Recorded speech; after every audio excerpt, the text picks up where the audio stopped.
Sí, ok. Yo voy a estar por aquí, pendiente de todo. Rafita.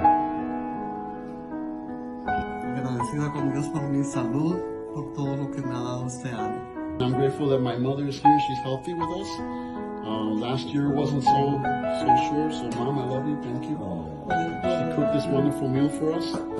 And That's good. yeah, so.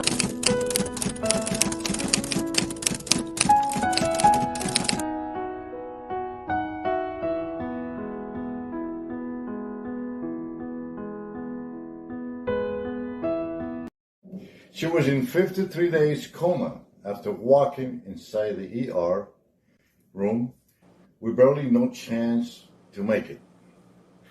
Naomi's story is not only a unique story, but a breaking heart, but mainly a miracle, I would say. We made sure we kept talking to her, singing a few songs to her, because I knew she was listening to me.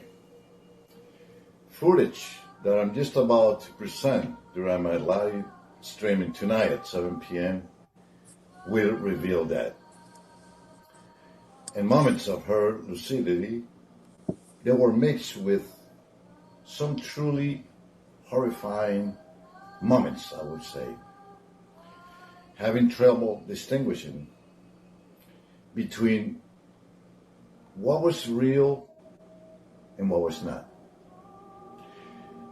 I believe that God filled me with strength and faith. And yes, I refuse to follow the doctor's advice to remove her from her life support machines or equipment. But there is more to that story as we interview her tonight, and also her son, Special Agent Mr. Anthony Alvarez, who was deeply involved from dealing with all the doctors, nurses, and even the directors of that hospital that she was in. Tonight, I bring her story live to you all. Naomi is our very special guest as well, who is going to be telling us more of what she actually experienced and went through, and what God revealed to her. Hello everyone, my name is Rafael, your host and founder of the Moving On podcast show. I sincerely believe that this story will touch a lot of you. Join us tonight as we celebrate her recovery. Thank you. Tony, what's going on? Hey, what's up? How are you, buddy? Good evening, and welcome to the Moving On podcast show. I am Rafael, your host. We are live. It's welcoming everyone that is watching us or going to be watching this show throughout all our platforms out there in the social media. Thank you, everyone. Now, before we start, I'd like to thank everyone who are constantly supporting my YouTube channels by subscribing. So far, we have tremendous responses. We in a month we have just to give you an idea, from 97 subscribers, because we started this about 2 years ago. We went from 97 to almost 300 subscribers just in 1 month, reaching out to countries from Bolivia to Panama, and this is something that is really truth, because I just got the data from YouTube. And so in our social media platforms, from Ecuador, Colombia, we just about 1,000 people watching us from time to time. We have Panama, we have in Europe, Francia, I don't know how you pronounce that, and 52,000 people just in the United States itself. So thank you so much. We are also, it's an honor for me to announce that we are now in 97,000 viewers and members in 3 different platforms, from 23,000 in LinkedIn to 805 in Facebook in one of the groups, 567 in the other group, and in our most recent group is the uh, recovery of addictions. We have 250, and the last group is the passion for acting. We have about 700 people there.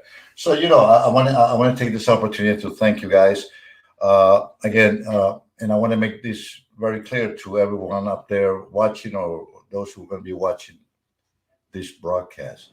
My podcast was made or aired for one purpose, and that is to get the word out there.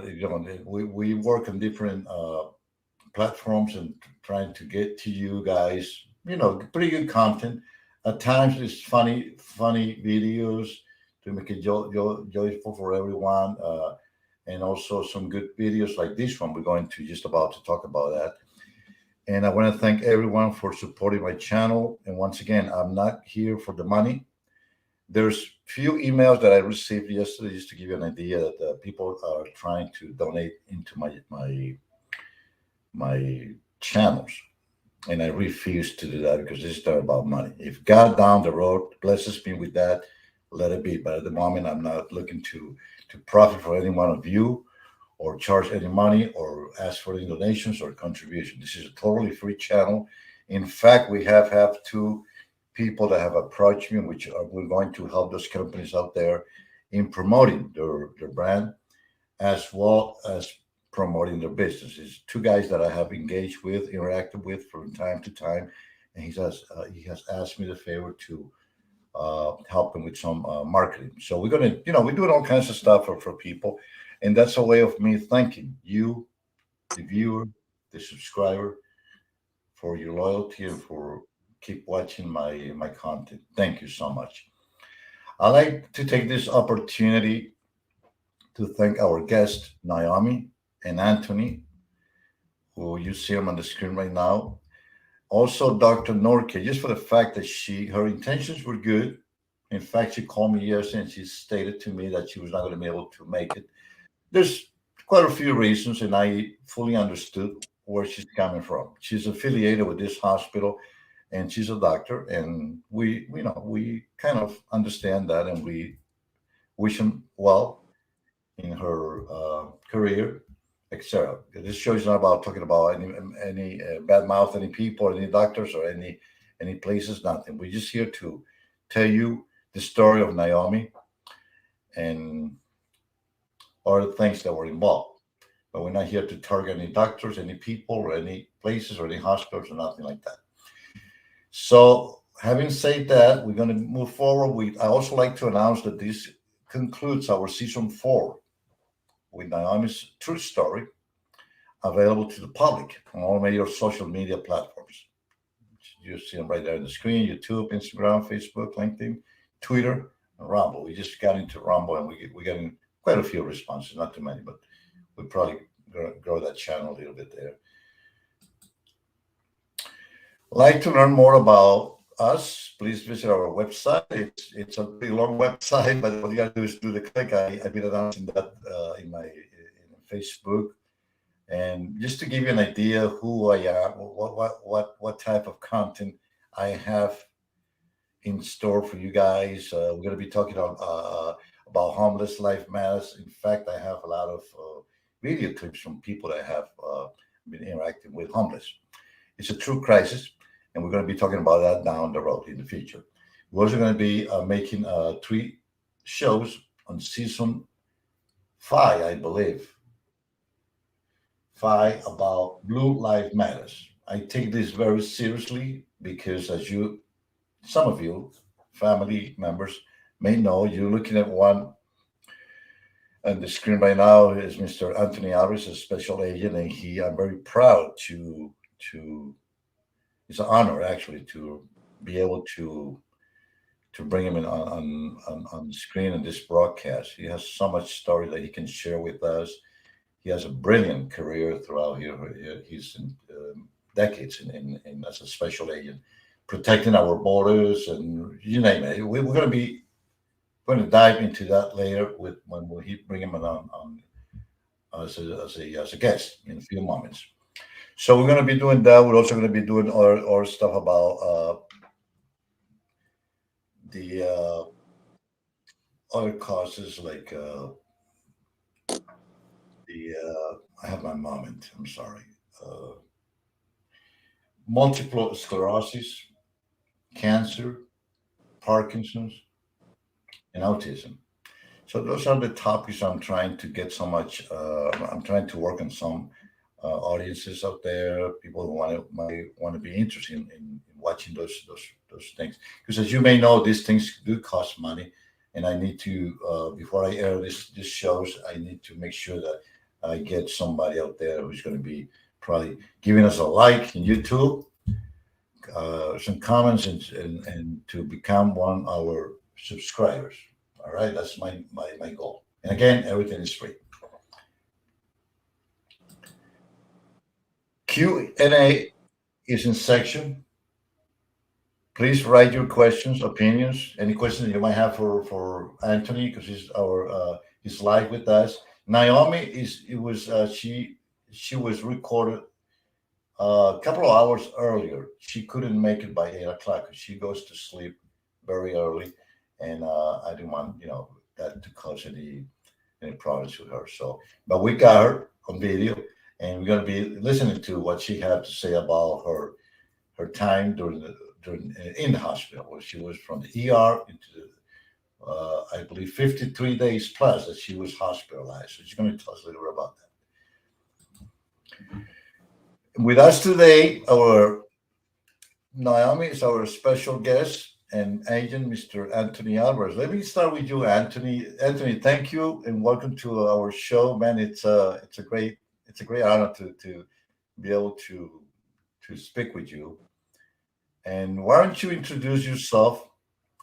There's some few people watching us at the moment, and probably many out there in days to come.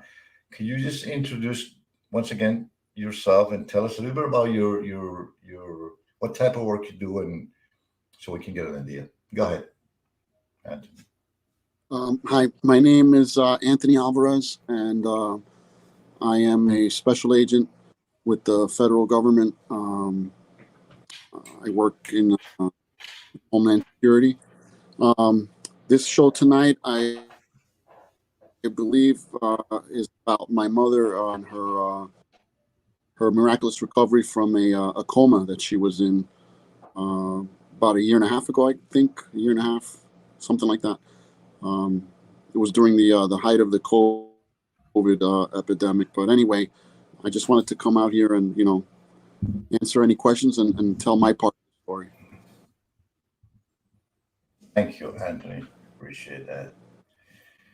Anthony, can you tell us? I have some questions for you. How was like to you, Naomi's son, to have endured that time or moment when she got hospitalized, and then you learn the news about her status in the hospital that she barely was going to make it. How that made you feel, in as well for your kids and your wife? It was very scary. My mother, prior to this, she was very vibrant and active and strong person. I've never, throughout my life, I'm 48 years old. My mother, I believe, is 60 or something like that. 60. She's in her mid 60s. But to me, she was just always a ball of fire, always very active and full of life, strong. I had never in my life ever seen her in any kind of weakness. She was always just a strong, vibrant, hardworking person. So whenever she would get sick or whatever throughout the years, it was always like, oh yeah, it's no big deal. My mom's tough. So when I heard the beginning she was in the hospital, I said, oh yeah, she'll come out of it. She'll be out of there in a couple of days. Then, to find out that it was more serious than I thought, that she ended up in a coma, then it got out of me, because I never seen her down. When somebody like that you've never seen them down, when they're down, it's scary because you're like, wow, I've never seen anything like this. Was you know, young 60s at the time, and she looked, now she looks, after coming out of this coma, I'd say this coma aged her by like 10 years. Now than she did before she went in. It took a lot out of her. So now is for the first time that I see my mother as like an old lady. Before this, I never saw my mother as an old lady. She was just my mom, Right. But now it's like, holy shit, my mom's an old lady now. But yeah, it was tough. It was scary. It was just very, very scary. That's what I can say. That I was very scared. My family was scared. My wife, my kids, all of us, because she's always been a rock for us. Right. And see her down just scared the hell out of all of us. Do you strongly believe, haven't you gotten involved, Anthony, with the hospital administration or officials up there? I would probably call it that, or directors. If you would have gotten involved the way you did, in a good way, of course, in a very professional way that you did, and you have to do what you got to do because that was your mom. You think that things would have turned out different for your mom? She would have probably is where she is right now. Yeah, I think first of all, that area is, it's an up and coming area. It's a small community. It's kind of like in the middle of nowhere. It's not like the biggest hospital in the world. It's just a small community hospital. So I was concerned, and she's got nobody over there, right? So when I found out, I was worried. I said, man, maybe I should get her to a major city. The closest major cities are Jacksonville in Florida and Savannah in Georgia. So I thought maybe I should get her moved to one of these bigger hospitals. I don't know what kind of doctors are they going to have at this small little hospital, and she's got nobody there, so no family. So the first thing I did was I started emailing the directors and the CEO and all the top people at that hospital just to let them know, hey, listen, she's not alone. She has a family. She has somebody that cares about her. And I let them know who I was. And the on the flip side, the hospital's in a very small community, but the biggest thing in that community is the Federal Law Enforcement Training Center, which is the academy for most federal law enforcement agencies. And that's very well known. You work there, right? In fact, you were part of that.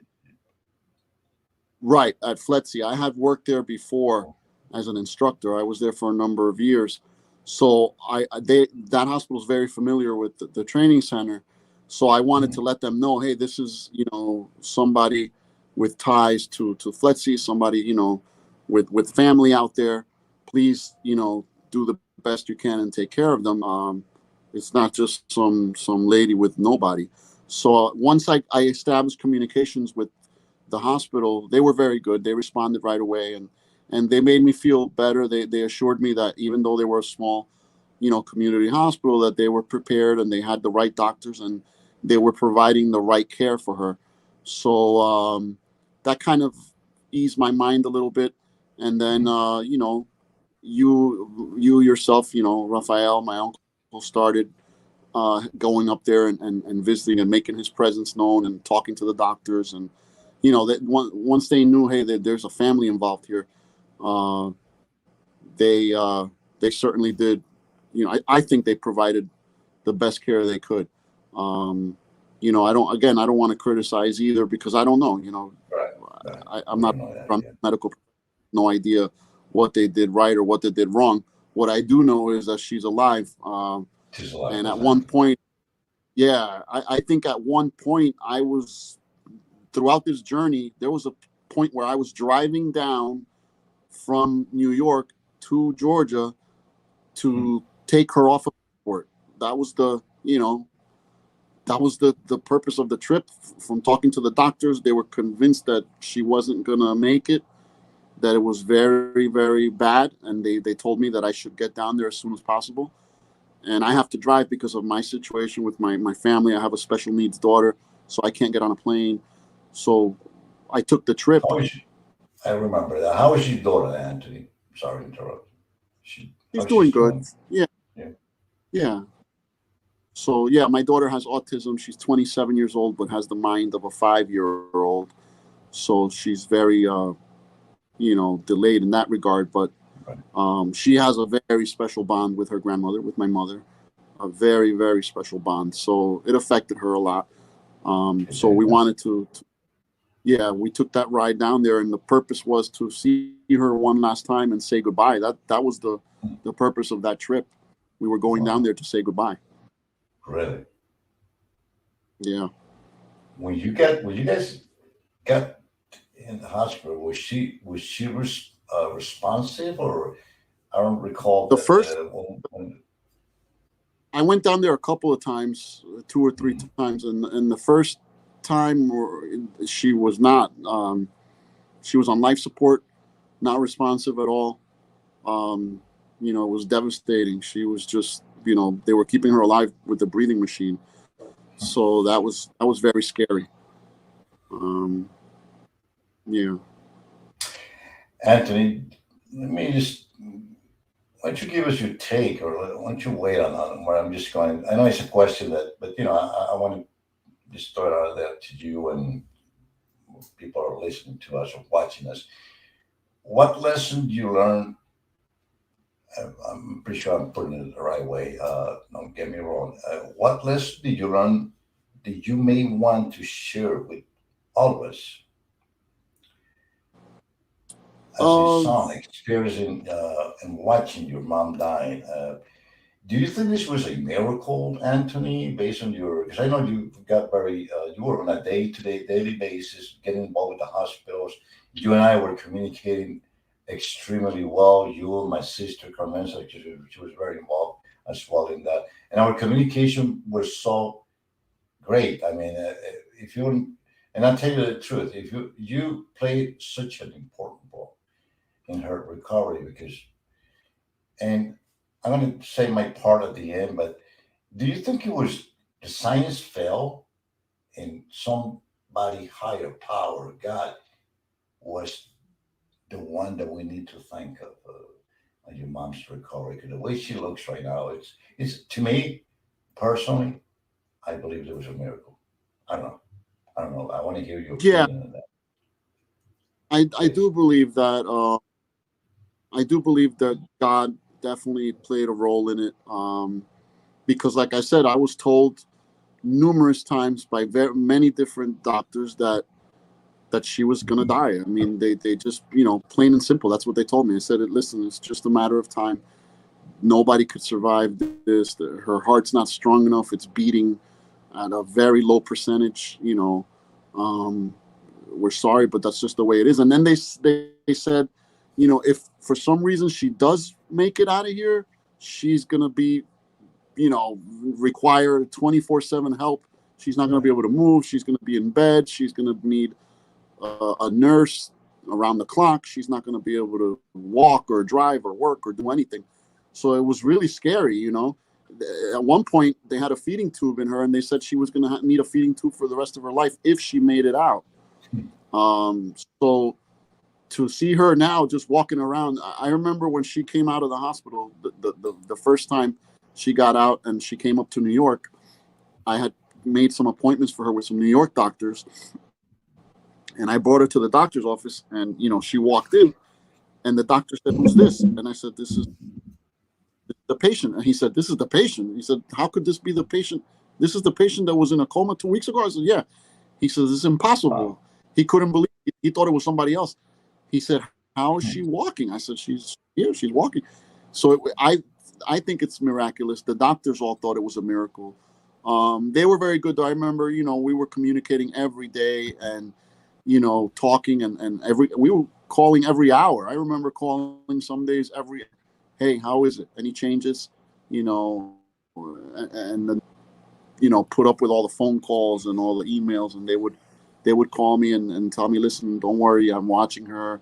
I knew all the nurses, the night shift, the morning shift, and but I think that's a big that it all played a part of it. All those people, Of course. you develop when you talk to them every day, you develop a friendship with them, Friendship, and you get their relationship. good energy. All those people were giving you good energy, and I'm sure they were praying for her as well. They were caring for her, and definitely, I think there was some miracle involved. Um, you know, I think you're going to ask me about the story with my daughter with the book. Yes, That I can't let that pass because you and I have spoken. You have told me, Maria, my sister, and in fact, when you brought us up there to your beautiful home up there in Pennsylvania, and when you told me that, man, I there was some like a feeling. I mean, I felt something amazing. That why don't you tell us about that, Anthony? It's something okay. beautiful, So at please. one point, we were, like I said before, we were driving down there, and the object of the trip was to say goodbye and to talk with the doctors one more time, and probably take her off of life support because we didn't want her to live a life of suffering. So we had all agreed that if it came down to it, I would give the okay to remove her from her, because we didn't want her to live, you know, Right. like, that's what they were describing to us. So we agreed that we would, if that was the case, we were going to take her off life support. So that was the trip. We were driving down there with that on our mind. Son had just graduated boot camp, I think, and he was coming down too to say goodbye to his grandmother. He didn't know he was in boot camp when he graduated boot camp. We gave him the news, and he was devastated. Oh my God, what do you mean? My grandmother's in a coma. He had no idea. So we were Wow. going down with son and my daughter and my wife were driving down, and on the drive down, the night before we got into Georgia, we stopped in Virginia or the Carolinas somewhere, to sleep. When we stopped, my daughter, she has autism. She has the mind of a little kid, of a 5-year-old. uh, she went into a gas station. She just ran into the gas station, and I ran behind her. And usually we buy soda, potato chips, popcorn, whatever for the trip. So she started buying her soda and her stuff, but she grabbed something from the shop, in a gift shop in the gas station, and it looked like a children's book or something. And I said, okay, fine. I just paid for it to get her back in the car. So I bought her book, her snacks, and we left, and we continued on the trip. We got a hotel for the night, and we take off in the morning to go to the hospital. So when we're on the way to the hospital, they're telling us, yeah, she's still not conscious or whatever. I tell them I'm on my way. We get to the hospital, and I go in to see her, and now she's kind of like acknowledging she's kind of conscious.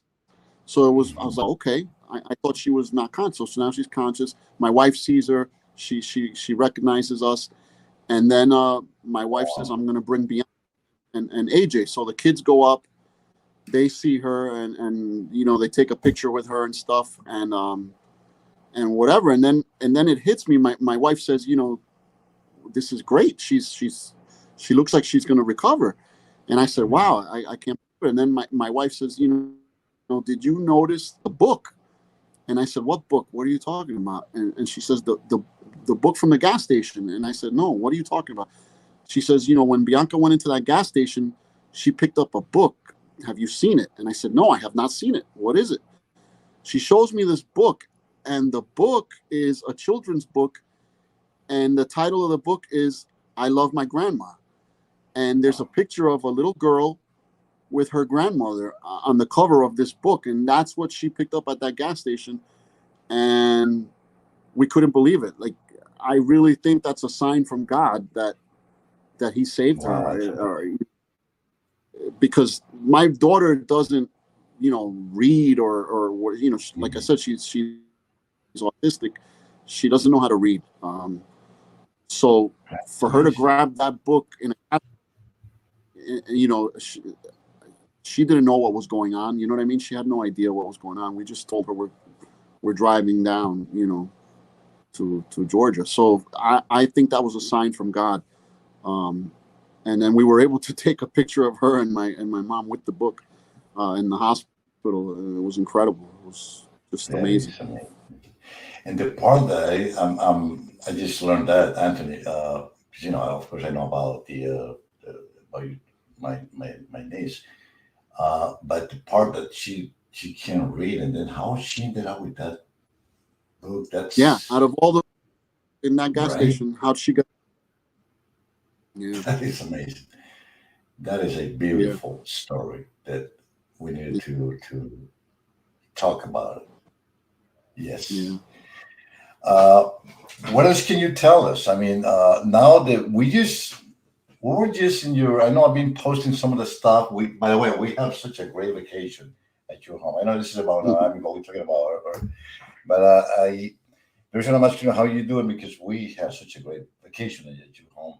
And your mom was there, and I have some footage that I'm probably going to be showing. I think the video that I presented earlier, that's in your house at your Yeah. home when we're having Thanksgiving dinner.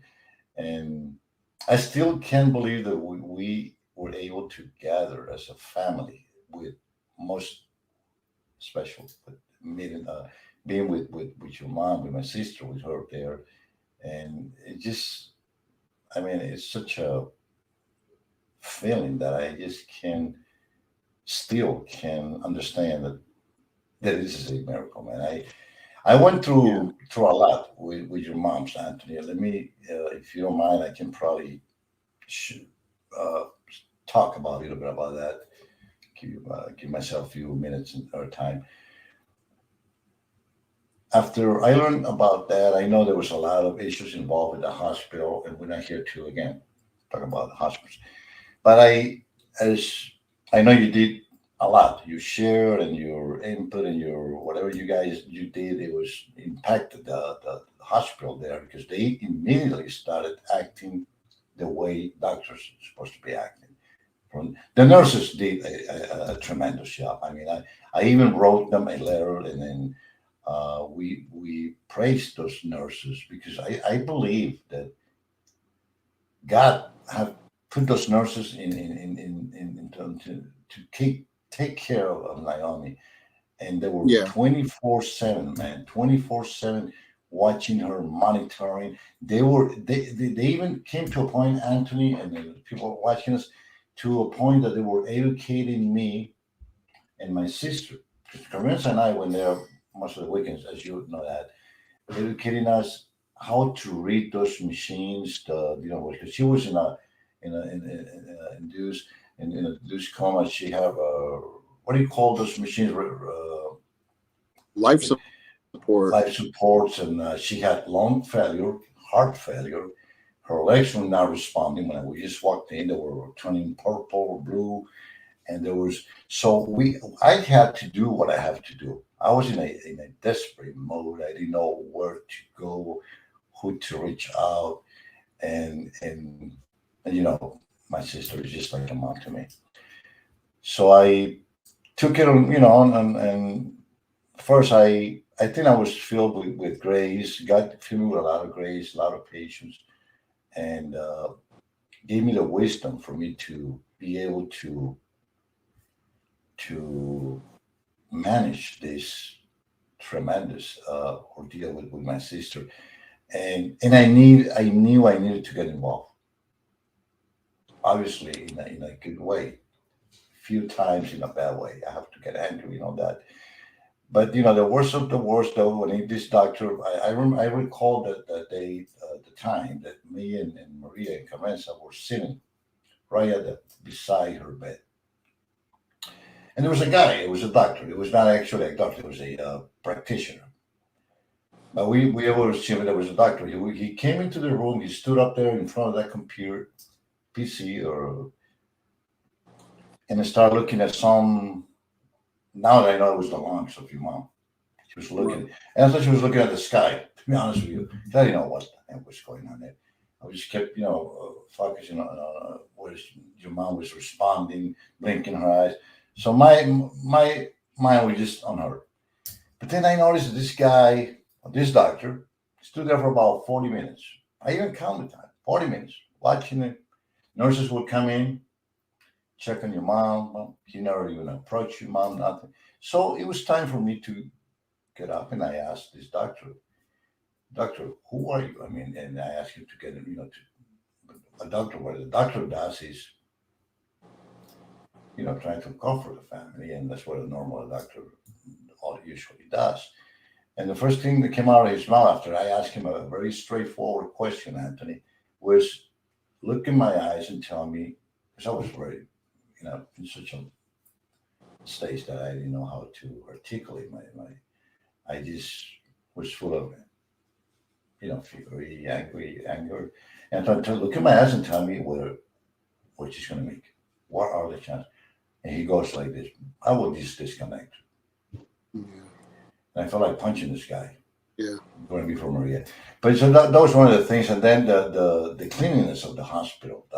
I have to demand for the cleaning. As you know, Andrew, I manage many hospitals, medical facilities in New Jersey, New York, California. So I'm aware how these the hospitals should be.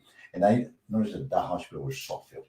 So, but they, like you said, they fixed the problem and they moved on. We moved on, and also the security was very bad. Anybody can just walk into the hospital without presenting an ID. I was just amazed by that. But at the end, I want to put God in here because he gave me so much strength. Man, I remember I used to go just full of tears and crying and praying and my sister Carmenza was always comfort me. She was a very, very strong woman. And I used to come to my house in Port St. Lucie. I was living by myself. And you can't imagine how I would just pray and pray. And then there was something that just clicked in me. When I went the third week and she opened her eyes, she started responding. And I knew that she was going to make it. I never lost the faith. And we kept, and it was amazing. And even Carmenza told me one day, Maria, my sister, she opened her eyes. She's brave. She wants to live. And that's not her time. God has a plan for her. Those were the words from Carmenza. And then that filled me with so much hope. And then we started oh man, it's such an amazing story how she has come ways from I haven't seen any case like that, to be honest with you. She was 5% of life expectancy. She had her lungs were totally shut down, her heart failure, and now she's under a lot of medication. As you know, I came from Georgia about 3 or 4 weeks ago, I believe. And she's doing great. She's still, she's not the same as she's going to tell us in this video clip that I'm going to present. And by the way, I need to let everyone know that this is done in Spanish. But I'm going, after we present this video to you, I'm going to translate it in the most effective way that I can translate it in English. So basically, just hang in there for me. Let me see if I can just put out there. And then we're going to go to some Q&A. There's people having some questions for you, Anthony. Okay. So please just hang in there for me and wait. Let me see, what is the video? Okay, there we go. This little part that is kind of loud, so much ears. And I just want to warn people watching that these clips might be a little strong for this. Tengo ahí unos clips que los voy a poner luego en la línea para que de nuestras conversaciones. Entonces, lo que quería era seguir la conversación que tuvimos. Lo que yo necesito es que le voy a hacer unas preguntitas a Noemi en referente al hace un año estuvimos en momentos muy críticos, un poco amargos y tristes en nuestras vidas. En relación con toda la familia y los seres cercanos y queridos a usted. Allá en Georgia estuvo después de su cumpleaños, estuvo usted hospitalizada. ¿Por qué no nos cuenta un poquito y nos elabora más o menos lo que, en breves palabras, lo que pasó, sin alargar mucho la conversación? No, Yo lo dar que como unos pasó, 10 minuticos para que más o menos se cuente cómo usted llegó al hospital y más o menos los sucesos, lo que ocurrió. Yo voy a transmitir esto en inglés luego, entonces tengo que poner todo esto en inglés. lo que pasó Adelante. antes de irme al hospital, Sí, cuando usted terminó en el hospital y lo que... cómo terminé en el hospital. Bueno, nada, yo me sentí bien, me sentí mal y yo comí y luego me sentí bien mal y de pronto caí al piso. Y después yo me paré y me fui inconsciente. Cogí mi carro y me fui al hospital. Yo no sé cómo llegué porque yo no me acuerdo de haber cogido el carro, ni de haber manejado, ni de haber hecho nada.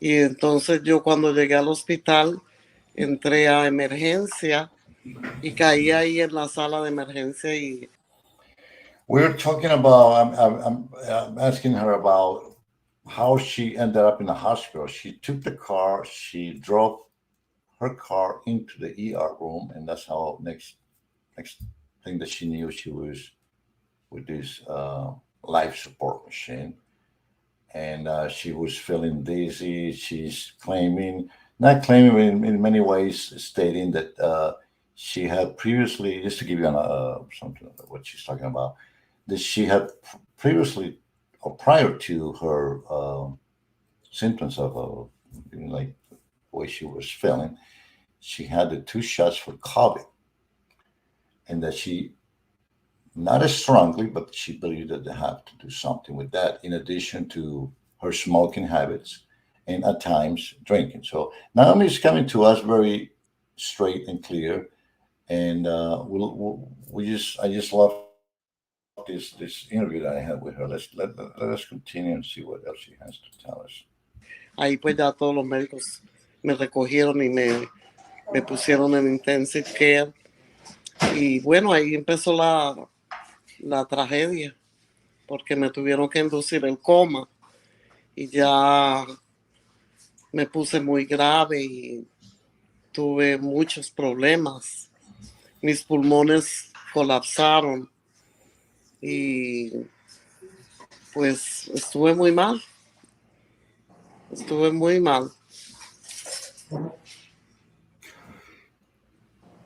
¿Qué usted cree que fue lo que causó esa decaída suya tan grande, que fue podríamos decir, heart failure y lung failure, que fallaron sus pulmones y Yeah. su corazón? Y pues fue que luego en adelante voy a elaborar sobre la intervención mía con los doctores, con los directores de los hospitales, Sí. con las enfermeras, igual que Anthony, su hijo, Sí. en especial Anthony.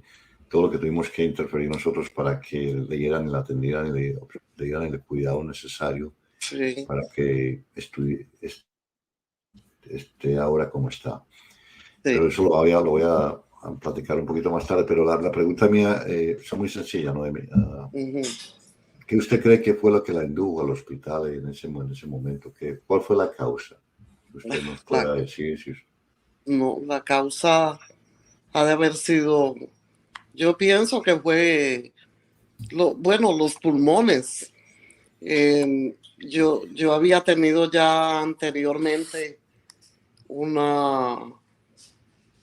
problema en los pulmones y, y yo fumaba también. Usted Esa fumaba. es una de las cosas, yo Sí. fumaba y luego no sé si eso pudo haber sido que fumaba. Los médicos dicen que eso influyó. También tomaba un poco. Ujú. También dicen que influye. Pero en realidad yo estaba convencida, después de todo esto que ha pasado y todo, yo pienso que lo que yo tuve fue el COVID. Sí, eso usted me había comentado, eso estoy Sí, muy yo pienso desacuerdo. que según todos los diagnósticos y todo, eso fue lo que pasó. Y el hospital estaba sabiendo de eso, ¿verdad? De que ustedes El hospital habían... sabía, pero a ustedes nunca les reportaron que era No, COVID. porque ¿No? lo interesante fue que yo supe por boca suya de que usted, y por Humberto, su cónyuge, Mi de pareja. que, su pareja, perdón, de que usted había tenido, le habían aplicado esas inyecciones antes. Pues yo no voy a entrar en detalles con el COVID porque Claro, es un tema en lo que yo no puedo, no es que no pueda, sino que sí, no quiero entrar en los temas por las entiendo. plataformas en que estoy y eso vamos a llegar a otro nivel y no quiero Ok, que me censuren y eso. Usted sabe lo que está sucediendo ahora con las plataformas grandes.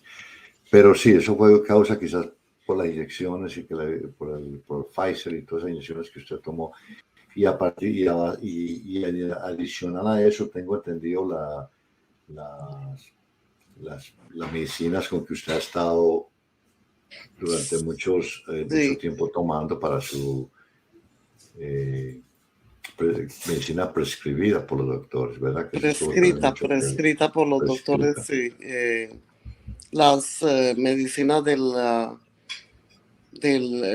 yo tomo Cymbalta, que es una Simbalta. medicina muy fuerte. ¿Qué es Simbalta? No, a mí no se puede Cymbalta es decir una que pastilla para los dolores crónicos y no. para la depresión.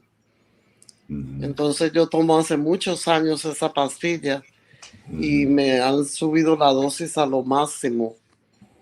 máximo que es. Y esa pastilla es un poco peligrosa. Sí. Tiene muy malos side effects. Ajá. Eh, puede también haber sido las medicinas más las vacunas, porque Vacunas, todo claro. esto pasó después de que yo me puse la segunda vacuna. A los pocos Sí. días de haberme puesto la segunda vacuna fue que pasó todo esto. Mm. Porque sí, lo que para más o menos to catch up with what she's saying right now is the same effect that I was started with about the COVID, the injections, the Pfizer, and also a specific pill that she's under, which I found very, very dangerous. That Cymbalta has killed a lot of people. I'm not going to get into the details on that. But she strongly believed that because she was on a lot of medication, and God knows whether the smoke and the pills in combination with maybe a glass or two or three glasses of wine affected her. I mean, made it worse. And that's basically what she was talking. Uh, as you noticed, Noemi, she's speaking much better than before, but she started like picking up the pace of much far when she speaks very slow. So bear with us, guys, please. Thank you. Según la información que yo he obtenido de varios sources y hablando con su doctora, el tema de su doctora que no pudo asistir por lo que está bien ocupada y por otras Sí, razones que yo entiendo y quiero sí. tomar esta oportunidad para extender mis gratos agradecimientos por solamente el intento de poder haber asistido a este programa, pero no pudo. Doctora Yorka Pérez, que Norca. Yorka, perdón, ella está afiliada al hospital y ella estaba muy enterada de su caso, pero nunca en la actualidad pues se, se informó mucho porque no era su... Ella personalmente nunca estuvo en el hospital, pero mm, ella siguió mi caso por internet. por internet. Sí. ¿Qué lugar ocupa ella ahora, hablando de la doctora, en su recuperación ahora después del coma? ¿Qué Ella es me ha lo que... ayudado mucho en cuanto a ponerme al tanto qué medicina me conviene tomar, que El no, balanceo de el las balance, ella me medicinas, ha balance, balanceado muy perdón. bien las Sí. medicinas, exacto. Y es muy cuidadosa, muy buena con los pacientes, escucha a uno. Entonces eso es muy importante que uno tener una buena comunicación con el médico primario, ¿no? Porque Mm, en realidad pues es el que uno siempre está viendo, mm, ¿verdad? Y es muy importante para mí. sí. tener Noemi, buena relación con ella. sí, otra preguntita. Durante el proceso, en el endulzamiento que usted estuvo bajo el inducement de coma que estuvo, ¿usted llegó a tener algún momento?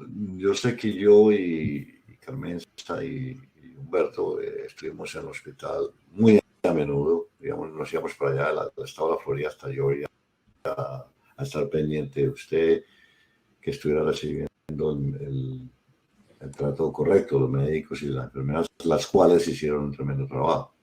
Sí, Entonces, muy buen trabajo. Excelente trabajo hicieron los médicos y las enfermeras, sí. la verdad. En ese transcurso, ¿usted tuvo algún momento en que usted se estaba dando cuenta de lo que se dio cuenta de la presencia de nosotros, ¿no? No, en absoluto. Hasta Claro, que yo no volví en sí, que salí del coma, es que yo los pude ver. What she's saying, I asked her a few questions about how was she, whether or not she was present. I mean, she knew our presence, about our presence while we were at the hospital with her.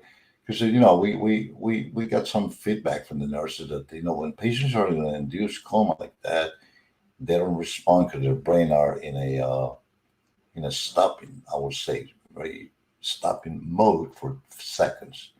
That's what an induced coma means. It has to do with the brains.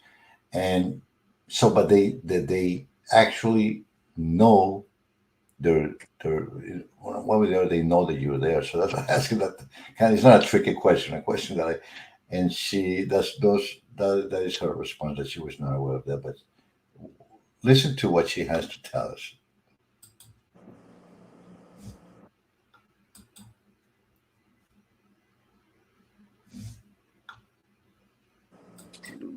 Pude sentir la presencia de ustedes. Anteriormente, cuando estaba en coma, no, de ninguna manera. O sea que usted nunca sintió algo, que la presencia nuestra ahí, No, ni me acuerdo de nada, no recuerdo absolutamente nada. No, la voy a, y quiero alertar a los que están viendo este programa de que estos clips o vídeos pueden ser un poco impactantes, pero son footage reales que hemos podido presentarles a todos los que nos están viendo. Yo quiero que usted vea estos videos. Yo sé que usted no los ha visto, o quizá, no estoy seguro, porque eso es un contenido que yo he tenido en mi file y lo voy Sí. Yo quiero que usted me diga, en ese momento, las manos que la están tocando ustedes, eso soy yo. A ver si en ese momento usted, porque usted nos está dando señales de que usted sabía, como que se daba cuenta que estamos ahí. Incluso las enfermeras nos dejaban saber que usted, personas cuando están en ese momento, ya se dan cuenta de eso. Entonces vamos a poner el video y quiero que lo vea por eso dura como un minuto, creo, y después me diga lo que, más o menos, lo que usted podría decirnos viendo estos videos. Esa va a ser usted y yo voy a estar ahí igual que Carmen.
emocionante.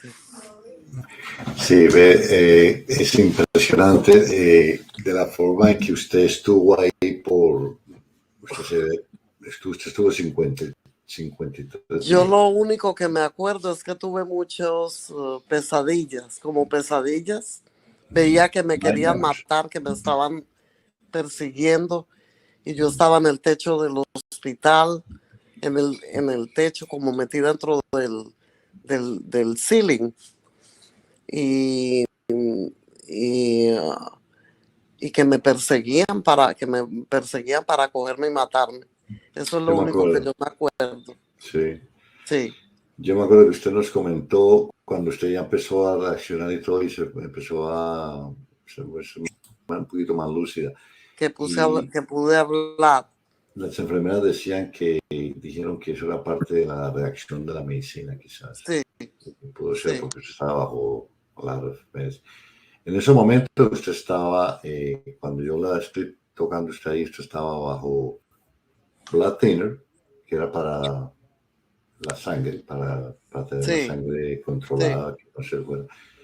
Estaba en medicinas para lo de las piernas, que estaban sí, prácticamente, sus piernas estaban colapsadas, estaban muertas. Entonces empezaron a ponerle platino, estaba en la medicina para el corazón, para ajá, el oxígeno, que estaba inducida sí. por en la máquina para el oxígeno y bajo mucha medicina. O sea que usted no sentía nada, pero nos estaba respondiendo. A lo que yo quiero llegar a lo siguiente.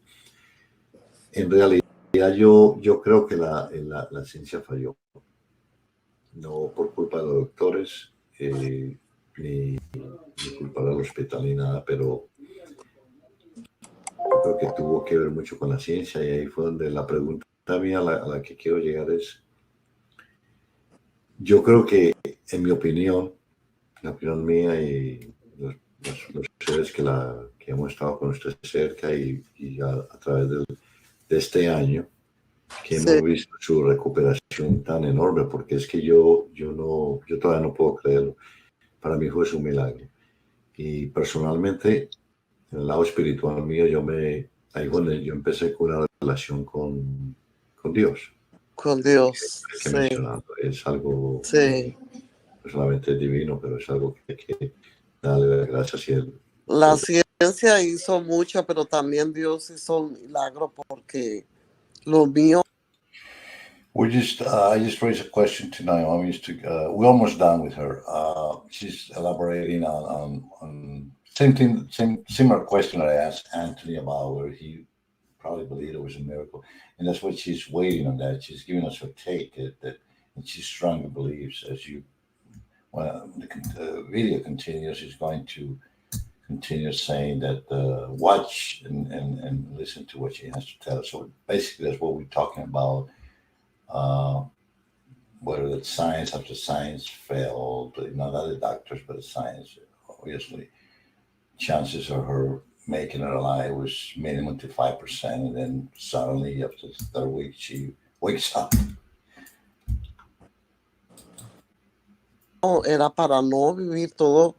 Cuando yo volví en sí, yo me acuerdo que todos los médicos que estuvieron y las enfermeras y todo el personal que estuvo en Intensive Care, mientras que yo estuve allá, todos subieron a ver si era verdad que yo estaba viviendo, porque nadie podía creerlo.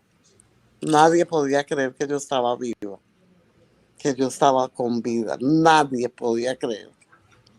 O sea, era un milagro que ocurrió que yo viviera. Fue un milagro. La ciencia obró, trabajó, hizo su parte, pero la mano de Dios está en todo esto. Claro que sí, De eso estoy porque convencida yo. sí. Sí. Y los prayers, los rezos, Las oraciones, los ruegos de todos, eso influye mucho. usted como que por lo que usted pasó y todo, que usted le puede proyectar a todos los que van a ver este video, quizás en miles, uno nunca sabe, o ¿qué les quiere llevar? ¿Qué tipo de mensaje? Por ejemplo, en la pregunta es esta, la parte espiritual número uno, y la parte dos es Pues mientras yo estaba, los seres que estuvieron ahí con usted, tuvieron mucho que ver con sí, su operación. ¿Qué usted cree? sí, mucho que ver con mi recuperación, claro, claro, muy seguro. Es muy importante tener el apoyo de los hermanos, de los seres. Anthony, I'm going to let you, I know you speak Spanish, right? Am I correct? Yeah. Could you just listen to what she has to say? Maybe you do a better job than I do, Anthony, and try to communicate that to the viewers out there or people who are watching, what she says at the end of this video, because it's very beautiful, and that's coming out from her own self. So I appreciate if you're Yeah. involved in that. Thank you.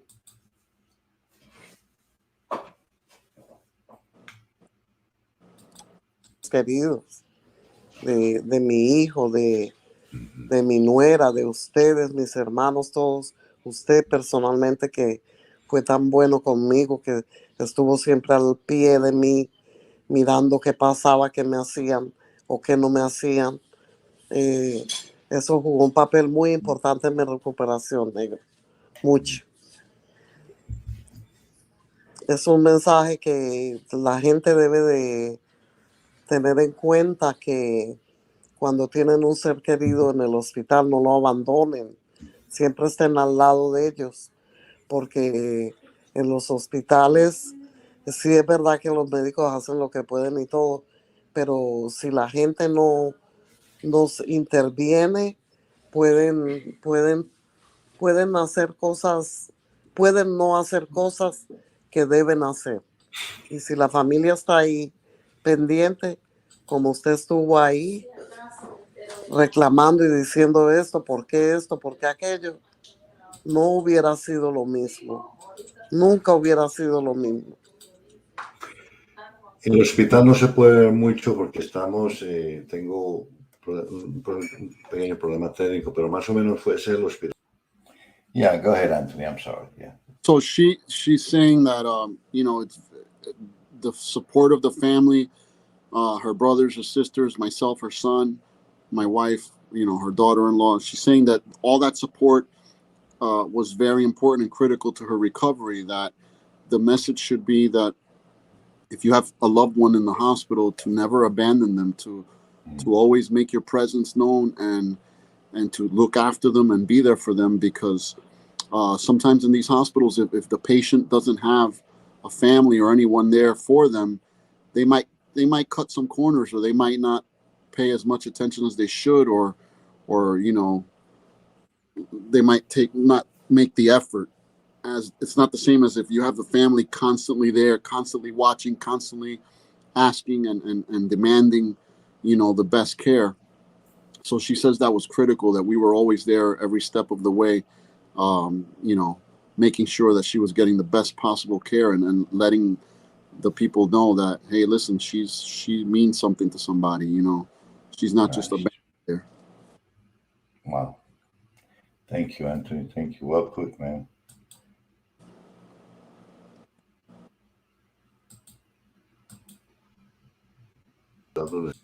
Esto es un hospital regional que es los dueños no vamos a hablar de personalidad ni nada. No estoy aquí para. We're going to move forward with this a little bit because we want to show some footage of the hospital at home. It's of interest for anybody right at the moment, so it's relevant with this time. Por lo que yo pasé, y están todos enterrados, todos muertos. ¿Por qué? Porque no tenían una persona que los cuidara, que los vigilara, qué hacían o qué no hacían con ellos. Porque a toda la gente que diagnosticaban como a mí, toda, incluyendo la mamá de Verónica, la nuera mía, están ya del otro lado. Se han muerto. Se han muerto todos. La única sobreviviente. What you were saying in there, for that, again, highlighting how important it is for family to be there, for people to always be letting the hospital know that the family's there, the family's watching, because she said many other people that were in the same shoes as her passed away because there wasn't enough attention. There wasn't anybody there advocating for them. So it's very important. She even mentioned, my wife's mother that passed away in the hospital. sometimes these hospitals, they don't do everything they're supposed to, or they'll cut a corner here or there, and if you're not there fighting, who's to say what they're going to do? So in our case, we were there constantly calling every hour on the hour, and talking every day, day and night, every shift, every nurse, every doctor knew that they were going to get 1, 2, 3, 4 phone calls, and that they better have answers. So that's important. That's important. So she's saying that she knows for a fact that was a big factor. And then she was also mentioning that a lot of the staff at the hospital, they couldn't believe when they heard that she had, recovered and was getting to the hospital. They all came up to see her. People were coming in from other floors, other assignments, just to see. They couldn't believe that this patient was actually up and about. He sido yo. Por eso es que esto es un milagro de Dios. Esto es un milagro de Dios que yo esté viva. Hay algo que tengo que todavía hacer aquí en la tierra, que estoy No era viva. su tiempo todavía. Sí, no era mi tiempo. Así No era su es. tiempo. Porque el problema, el coma induced, no sé cómo transmitirse en español, pero eso es el induce de una coma, es un proceso en el cual el medicamento es usado. Vamos a, I already explained that, put that right there for you, the highlight of what the coma inducement or induced coma was. So I'm going to just go for. Volvía a salir de esas máquinas, usted iba a quedar prácticamente sin voz. ¿No? No. Okay, that's sin voz. Just to show you a picture of when she was at the hospital. No? No. Right there, her scars. Tampoco. She was not able to see those images. I don't know why. There's some technical issues, but I sent it to her. O sea que la recuperación suya fue. She was having a good time in the interview. De todas maneras, ¿cómo usted se siente en estos momentos? Yo me siento muy bien. Yo diría que un 90% recuperada. Sí. Y pues nada, estoy tomando mis medicinas y cuidándome mucho. ¿Cuál es su visión? ¿Cuál es lo que usted hoy como persona, de haber pasado esa etapa de su vida, cómo se siente usted emocionalmente? ¿Cuál sería para finalizar la conversación? Muchas gracias, Noemi. ¿Cuál sería el mensaje que usted le pudiera dar a las personas que se han recuperado y poniendo siempre a Dios en presente? Porque de eso se trata esto. Sí, que siempre tengan a Dios en su corazón y se cuiden mucho, porque después de uno salir de una enfermedad de esas, de una situación de esas, pues es bastante traumático, pero a la vez también es una lección muy grande de vida. ¿Entiende? Que se cuiden mucho y que tengan siempre a Dios en su corazón. ¿Cómo ha cambiado esto su vida, Noemi? Me ha cambiado la vida en el sentido que ahora soy una persona más tranquila, más consciente, me cuido más, mi persona, mi salud y todo está completamente, no volví a ser la misma persona, ya uno no puede volver a ser la misma persona. Emocionalmente, ¿cómo se encuentra? Emocionalmente estoy muy bien, gracias a Dios. Ganas de vivir, ganas de Sí, seguir adelante. ganas de vivir, ganas de seguir adelante. Por supuesto. Sí. Le quedan muchos años todavía, quizás unos añitos más, si Dios nos quiere. Si Dios lo quiere, así será. Sí. Yo voy a terminar dándole muchas bendiciones a usted y a todos los que nos están viendo. Muchas bendiciones para todos los que están viendo este programa. Bendiciones y que se cuiden mucho. Le agradezco mucho, Noemí. Ha sido un placer. Tony, I let you have the last what do you call that? You're doing a better job than I do. Translating that for her. No, she just said that she's got a new view on life. She wants to live and continue living. She's taking care of herself now. She has a better appreciation for her health and her life. She has a strong will to live, and she's doing better. And again, she says that it was miraculous, that it was a miracle, and she's appreciative of it. And she just wants to keep moving forward with God and take care of herself. Wow, thank you.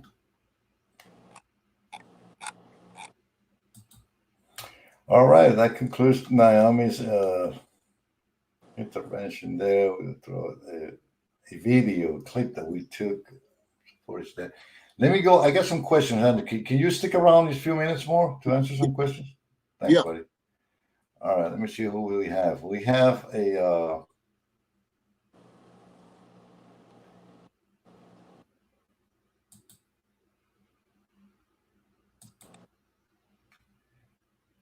let's see. Jasmine has a question. Well,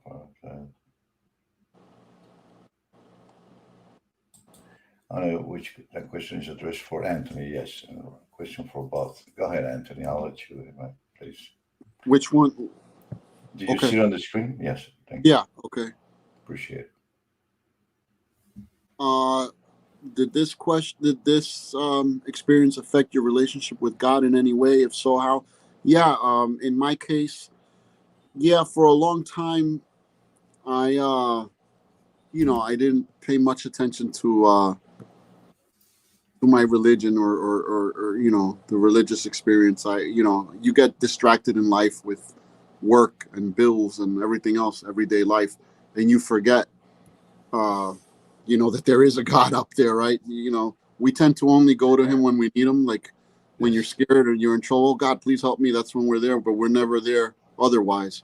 So events like this, they'll humble you and they make you realize, wow, there is something greater out there than us. And yeah, it made me closer. It made me appreciate more, and it made me more conscious of just overall being a good human being. And I might not be the most religious guy in the world. I was when I was a young boy. I was very religious, actually. I think before wanting to be a cop, I wanted to be a priest.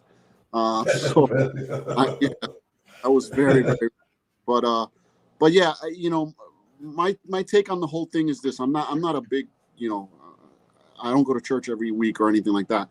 My relationship with God is very simple. I treat people the way I want to be treated. So do good unto others and they will do good unto you, right? Or do unto others as you would have done unto you. That's what I learned as a young boy in Catholic school, and that's how I live my life. That's my relationship with God. But this experience, made me appreciate the fact that there is something greater out there. And as long as you're pure and you do good in life, good will come back to you. And I think God saved my mother.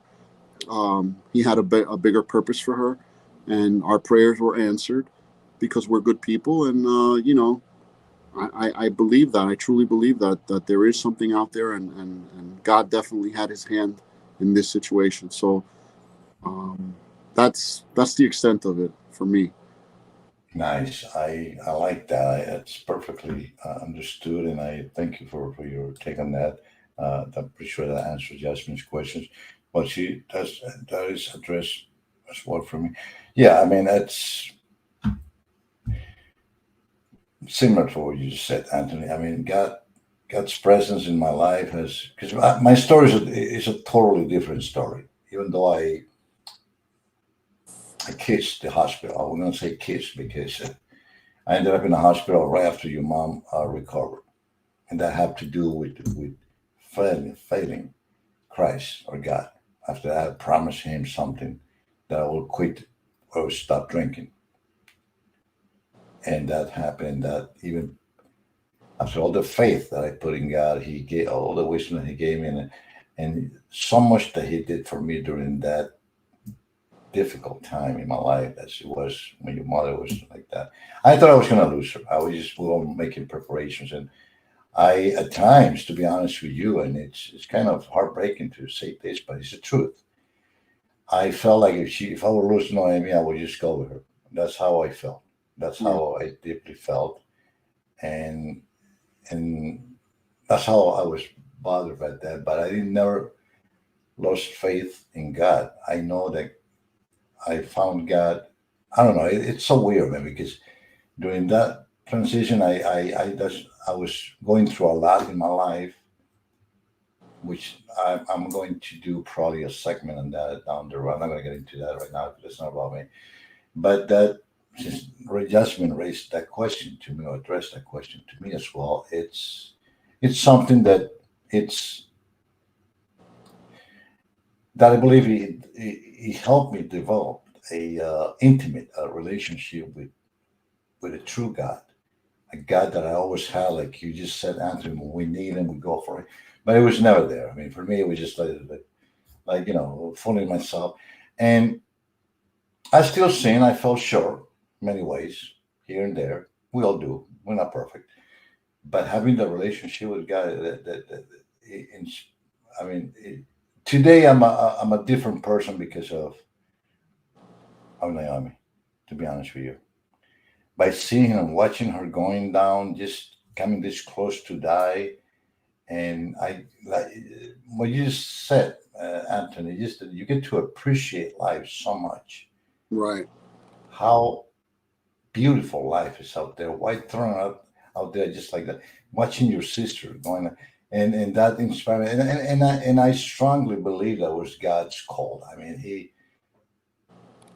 I know in my life, I had a excuse me, an encounter we got as I did in this room right now in this studio, and I did, and I repented for that for my fouls, fell in God, the promise that I made him, and He gave me another chance, and I'm here still telling Naomi's story. So Right. yes, that's my answer, Jasmine. That's a beautiful question. Thank you, Anthony. And we go on to the next question. We don't have too many questions, Anthony. Just part about this is what Jasmine also said, Bianca.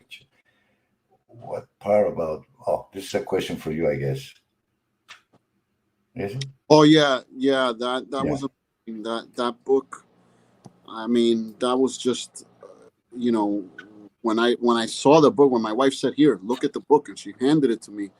I mean, I freaked out. I could not believe it. They've always had a special bond, and since we're talking about God, I think people like my daughter, people like Bianca, are angels on earth. Um, when you see, you know, a person like my daughter, anybody that's ever met her will tell you, you look into her eyes and all you see is pure innocence. These are people that, they're on earth with us, but they don't know the malice. They don't know the bad. They're just pure good and pure love. That's all she knows. And Wow. we took her down there. She went into that room. She picked that book at the gas station. She went into that room, and next thing you know, her grandmother's walking out of the hospital when everybody thought she was dying. So there's definitely something to that. Um, that's just part of the story, right? That's the way God works in mysterious ways. Just like He gave Uncle Ralph here that purpose, right? Yeah. He said, "You know what? I'm gonna kill two birds with one stone here. I'm gonna put this family to the test, Mm. and Unbelievable. I'm gonna save this woman, and I'm gonna save her brother at the same time." Wow. And look where we are today, right? So I strongly believe everything happened for a reason, and that's why we're all here, and that's why we all just had this wonderful Thanksgiving, and we're going to continue you know to have more wonderful experiences. It took a long time, but we got to the point. I know, and we're gonna see you in what we're gonna meet in what 3 few days from now, right? You We'll be together again in a few days, but yeah, it's definitely part of God's plan, and nice, that beautiful. people believe in God. Listen, you don't have to, I don't have to go to a building every Sunday and sit there for an hour to say I I agree believe. 100%. We all do it in our own way. But I think if you if you're just a good human being and you don't hurt others and you treat people the way you would have them treat you, you're a good human being. You know, God is up there, he's watching, and that's enough. You know, now if you can be the church going person, and that great, God bless you, that's even better, right? But just be good, you know. Don't be fake, be real, be good, and good things will come, you know. And that's the message. I think that's what happened here. You know, we're all at the foundation, we're all good people. um you know, everybody's got their bad things, their habits or whatever, but we're not perfect. That's why we're human beings. But at the end of the day, we don't walk around hurting anybody, and you know, we came together, we prayed, and he answered the prayer. Nice. I'm going to show you a picture where you got some praying partners there, Anthony. Yeah, yeah. Jasmine, Dale, and Richard. We have Destiny's missing Absolutely. there. I see that. Yeah. That's awesome. Yeah, man. In my case, just to highlight some of the stuff that you just told me, said, it's true, every word that you said. But but we all take things like, for myself, I not that I don't need to, but I find peace for me going to the church. Absolutely. Listen, Not to a building, not to a no, building. I agree with you 100%, because I find I understood very well what you're saying, and trust me, I agree with you 100%. And I'm trying to about myself, like you just said, God bless you, other people. Yeah, and I feel the same way.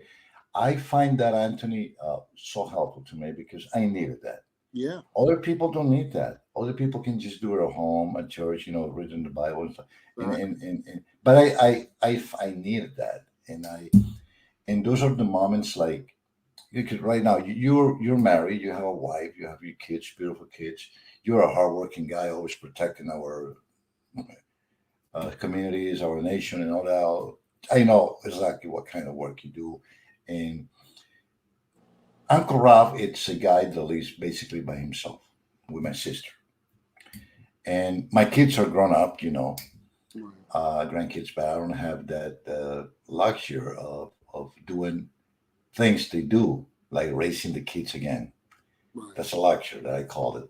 And so, in order for me to quit those bad habits, I have to get into something. And right. that's what I got into. And I do music, I do this podcast. I find that I'm passionate about this, because that's why I get to engage with people and become more open to who I am and stuff like that. Just a whole bunch of stuff. But we're gonna leave that. We're gonna leave it there. And before I end the show, Anthony, I want to listen in behalf of my family, quite a few guys that are watching us, and those who are going to be watching this, because this is going to be watched for throughout many platforms. I want to take this opportunity to thank you. Number one, for all the work that you do for this country.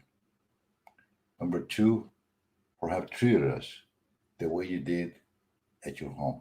You have no idea how pleased, how good I felt in that house. And I love that office that you're sitting in your office right there. I just miss our office, right? Yeah, So let me, can I ask you something?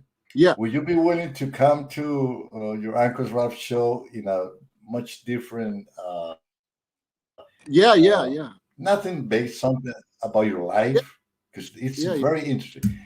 Because I was amazed by all this stuff that you got there, man. So brilliant. I met quite a few people that you took me to, from chief of police to FBI, all kinds of, and I kind of, it's impressive. And yeah, I know you're the most humble person that I have ever met. In fact, these people that I met at that reunion, those were the only words. The chief came in, and you know that he yeah. kept his promises. He took us fishing, me and my son, which is a police Right, officer as well, detective. right, And all he had to say to me is, these were his words. Rafael, I deal with hundreds and hundreds, maybe thousands of agents like Tony. I remember.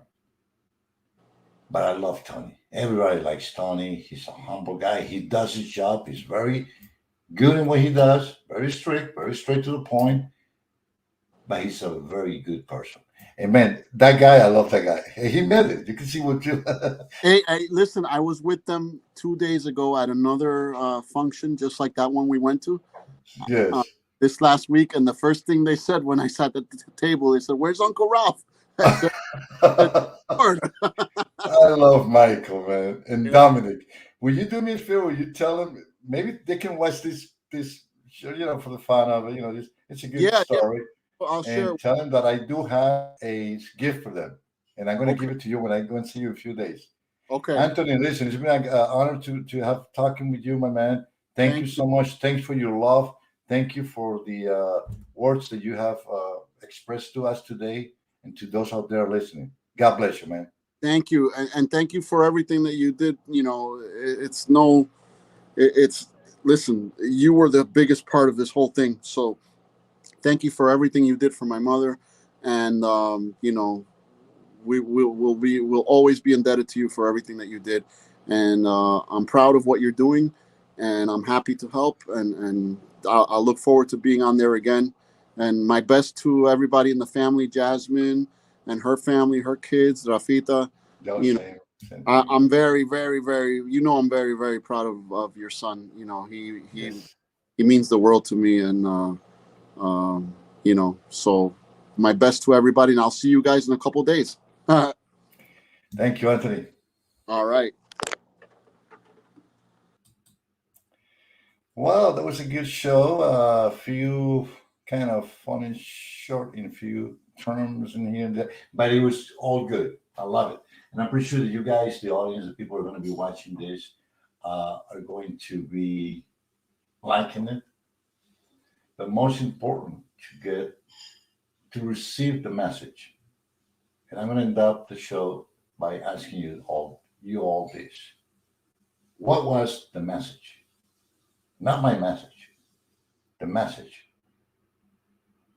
from God today. Because nothing happens unless He directs it, commands it, and make it happen. Put all this thing in together, and just do it for yourself. When you go to before you go to sleep today, yes, if you watch the show, or whenever you're going to watch the show, about this, what's the message? Stick together, love one to another, care for each other, and help visit the sick. Show compassion, be grateful, and faithful to God. I try to do that every single day of my life, people. I love you. I am very thankful and grateful to all of you. And to the next time. Thank you.